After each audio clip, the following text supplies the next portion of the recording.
Jamaica has made international news this week as police try to execute an extradition order for Christopher Dudis Coke, resulting in clashes and gun battles between Dudis supporters and security forces in the slums of Tivoli Gardens. Sporadic violence has also spread outside of West Kingston to places such as Spanish Town. At this time, more than 60 people have been fatally wounded in the last few days. The West Kingston neighborhood, Tivoli Gardens, was built by former Prime Minister Edward Seaga in the late 1960s. The area was originally a slum known as Backawall. Seaga was a leader of the Jamaican Labour Party for many years. During the rebuilding, the original residents of Tivoli were forced out and replaced with Seaga's supporters. Coke's father, Lester Coke, popularly called Jim Brown, was a main political activist in Seaga's bid for power in the violent 1980 elections, which ended with more than 800 murders. Over the years, Tivoli Garden became a garrison community, physically and economically separated from the rest of Kingston. Political relationships developed between the leaders of both political parties, the Jamaica Labour Party, the JLP, and the People National Party, PNP, and various leaders of the slum. A culture of extortion, drugs, and gun smuggling developed as a way for local leaders, aka Dons, to make money. Enforcement and political strong-arm tactics were usually met with death. After the 1980 election, Jim Brown continued to be an enforcer for the JLP, building his shower posse network in Jamaican communities in the United States by smuggling cocaine. The United States ordered Brown's extradition, and days before he was to be extradited, he was mysteriously burnt to death in a cell at General Penitentiary, now called the Tower Street Adult Correctional Center. Seaga, the longest-serving member of Parliament, represented the constituency of West Kingston for more than 40 years. Tivoli Gardens is the seat of power for the constituency. This power was turned over to Bruce Golding, catapulting him to Prime Minister of Jamaica over 2 years ago. A close relationship between Christopher Dudis Coke and the Prime Minister has been widely reported. Zinc TV attended the town hall meeting where many Jamaicans expressed their concerns to the Jamaica Diaspora Advisory Board. We're committed to you because we understand how integrally important you are to the future of our country. You are it. And so we're here to hear from you, and hopefully this will be an opportunity for a fresh start. It is very sad, and we are all grieving about what is taking place. And yes, we are all grieving. It was a very difficult decision but as you know, it was a very difficult decision for the forces to go out and to make all effort the way they have been doing. But if you have been keeping up, you know that this started on Sunday when the police stations were attacked. The police was really, the attack started first on our security forces. And at some point in our lives and in the development of our country, there has to be a clear establishment of the rule of law and order, and there can be only one power.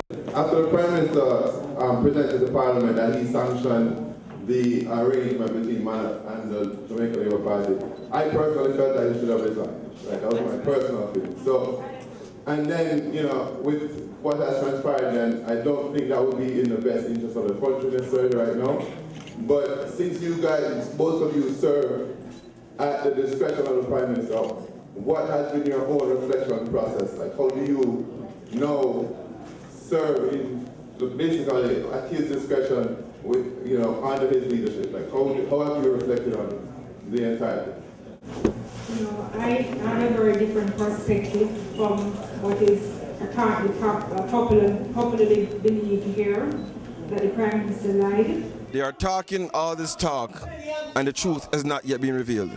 I cannot understand how the ambassador could have sat down there with a straight face and said the Prime Minister did not lie and that he was consistent. He's consistent in lying because he clearly said one thing and said another. It's a contradiction. Is that a contradiction of yourself a lie? All right, so I don't understand that. That's why I say I don't speak politics, because that's politics. I want the truth, and I'm not getting the truth. The question is, do you know where the truth is? Where's the truth? The truth of the matter is, they're throwing blinds on us. The fact of the matter is that Edward Seaga started the garrison crap with Tivoli Gardens. That is a living truth, all right? PNP followed suit, and they all had garrison neighborhoods so they could secure votes. They nurtured these, they planted these seeds, they nurtured it, they watered it. Now it has exploded big and beyond What were they expecting to happen? No, they're trying to blame the people. You're killing off the leaves and the branches. I don't hear any witch hunt going after Bruce Golding. I don't hear any witch hunt going after Portia Simpson. I don't hear any witch hunt going after any of the leaders of the garrison neighborhoods, which these are the real problems. And I think everybody in the Jamaican government right now needs to evacuate, and we need a new government. I don't know how that's going to work, but the fact of the matter is these dinosaurs have got to go. Last week or so, a whole bunch of women came out in support of Duddus in their white T-shirts and their placards and so forth. What was your reaction to that? Well, I didn't like, one thing I didn't like about it, because the only thing I didn't like about it when they say Jesus after. When they touch Jesus, then they really go into our next point. But the next part of it, that's how we grew up. We grew up to support. Everybody act as how they feel. They feel that you respect them and you love them, and they act as how they feel. You can't stop a person from free figure of speech. That's how they feel. We can't stop them. And that's how we grew up anyway. That's the road. That's the rule. Everybody who is from the ghetto know the ghetto rule. If you're from the ghetto and you're from Jamaica, you're not pretending as if you're here. I'm from the ghetto, but I'm here and I'm a citizen here. But I know the rule. I'm not going to pretend or back talk. No. It is really and truly heart-wrenching to see that the country is basically being held hostage because of one particular person.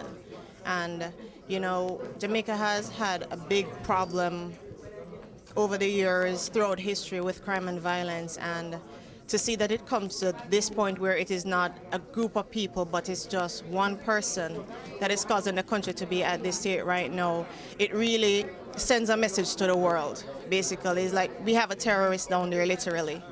Given the wave of violence and crime in Jamaica over these last several years, having over 600 murders within the first 6 months, within the first 5 months of this year, that crime was a major issue in Jamaica, and in particular, these dons and the whole system of corruption and everything, that at some point it would have came to a hill. People are very passionate about Jamaica, and it's one of the reasons why we continue to have such involvement. People feel very strongly about their homeland, and it was good to have this interaction. I enjoyed it. Thank you. Well, a lot of people are passionate about what's happening in Tivoli Gardens right now. What do you think should be done? I wouldn't describe it as passionate, meaning in the same way. It's the people are concerned. People want to see the situation resolved, and it is going to be, because it is not something that can continue. It's very sad, and we are praying for the families that are involved in this tragedy.